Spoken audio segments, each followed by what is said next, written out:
Before this story begins, stop scrolling, because what you're about to hear exposes power, prejudice, and the moment arrogance destroys itself. And if you believe truth, justice, and unforgettable stories still matter in America, hit subscribe right now so you never miss the stories they don't want you to hear, because this one starts with a woman being told to wait outside and ends with an entire empire collapsing in 5 minutes flat. At 8:17 a.m. on a gray Manhattan morning thick with rain and entitlement, the security desk of Harrington and Low Capital barely looked up when the woman in the charcoal coat stepped onto the marble floor. And that was the first mistake, because to them she was just another early meeting straggler, another assistant, another body to be managed, not respected, not recognized, not imagined as the architect of their future downfall. And when she calmly stated her name, Dr. Amara Lewis, the receptionist frowned, tapped keys too hard, and said without looking up, "Executives aren't allowed in yet, you'll have to wait outside." And when Amara replied evenly that she was the CEO scheduled to meet the board at 8:30, the guard laughed, actually laughed, and said, "Nice try, ma'am. The CEO is already upstairs," pointing vaguely toward the elevators as if power had a scent she couldn't possibly carry. And in that moment Amara felt the old familiar stillness settle in her chest. The same stillness she'd learned as a girl in Detroit when teachers underestimated her. The same stillness she'd mastered at Stanford when professors assumed she was a diversity admit. The same stillness she wore like armor now, because anger could wait, strategy could not. So she stepped back outside into the rain as instructed, the glass doors sealing behind her like a verdict. And for 5 minutes she stood there letting the city move around her while memories flickered. The night her mother worked double shifts so Amara could study. The venture capital meetings where men explained her own algorithms to her. The board vote 6 months earlier when Harrington and Lowe had acquired her company, Novacore Analytics, under the condition that she would become interim CEO of the merged firm. A detail apparently lost somewhere between arrogance and assumption. And as rain darkened her sleeves she checked her watch, not with impatience but with precision, because 5 minutes was all she needed. Inside the building the boardroom buzzed with smug confidence as Jonathan Harrington adjusted his cufflinks and joked about tightening standards, his voice filling the room like it owned it, while Margaret Lowe nodded, flipping through papers she hadn't read. And around them sat executives who believed power was permanent simply because it had been theirs yesterday. And Jonathan glanced at the clock, irritated, saying, "Where's Lewis? These consultants are always late." And a junior associate nervously replied, "Sir, I think she's downstairs," prompting Jonathan to smirk and say, "Well, she can wait." Words that would soon echo like a curse, because at 8:22 a.m. Amara tapped her phone once and sent a single email, not to complain, not to threaten, but to activate, because while they thought she was standing powerless in the rain, she was executing a contingency she'd designed months earlier. One that transferred operational control of Harrington and Lowe's. Designed months earlier. One that transferred operational control of Harrington and Lowe's trading algorithms, compliance access, and executive authority to her credentials alone.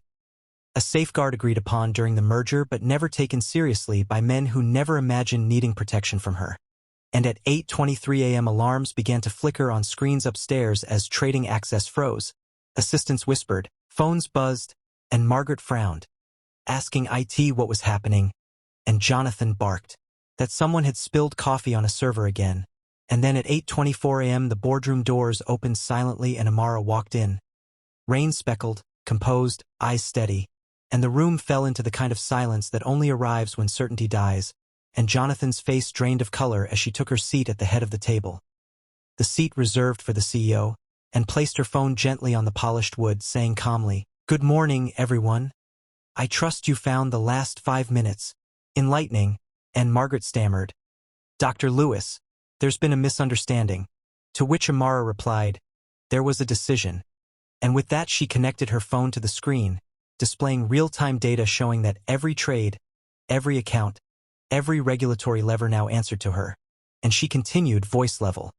"When you told me to wait outside, you demonstrated exactly why this company is failing, because you confuse appearance with authority, comfort with competence, and familiarity with loyalty." And Jonathan slammed his hand on the table, demanding explanations. But Amara raised a finger, not to silence him but to mark time, saying, 5 minutes ago, I became the sole authorized executive of this firm. And gasps rippled as legal counsel scrambled through contracts they'd skimmed, realizing too late that Novacor's merger clause had given her unilateral power in cases of discriminatory obstruction. And Amara met each executive's gaze as she spoke of patterns, not moments, of data showing biased hiring, stalled innovation, regulatory blind spots they'd ignored, and how she'd warned them quietly, patiently, repeatedly. And now, she said, "I'm done waiting." And with a series of taps she terminated Jonathan's contract, then Margaret's, then the others who had laughed, dismissed, or stayed silent, each termination appearing on screen like a final punctuation, and someone whispered, "You can't do this," and Amara replied, "I already have." And as security arrived, not for her, but for them, the irony settled heavy and undeniable, because the same guard who'd laughed now avoided her eyes.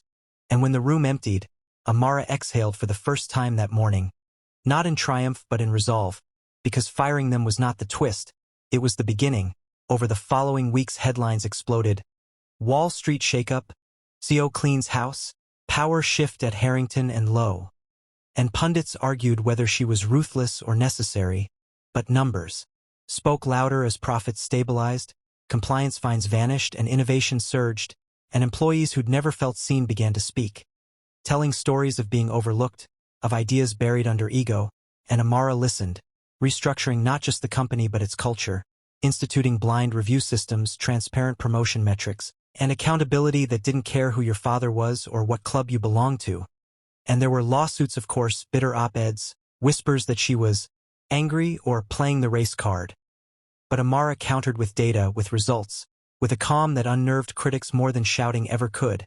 And one night months later she stood again in the lobby where it had begun, watching a young black intern badge in confidently, greeted by name, and the guard smiled genuinely, and Amara allowed herself a small smile too, not because she'd been vindicated, but because something had shifted, because 5 minutes in the rain had revealed decades of rot, and because power, when wielded with clarity, doesn't need to announce itself, it simply changes the rules. And if there's a lesson here, it's this: never mistake someone's silence for weakness. Never assume the door you guard isn't the one they own.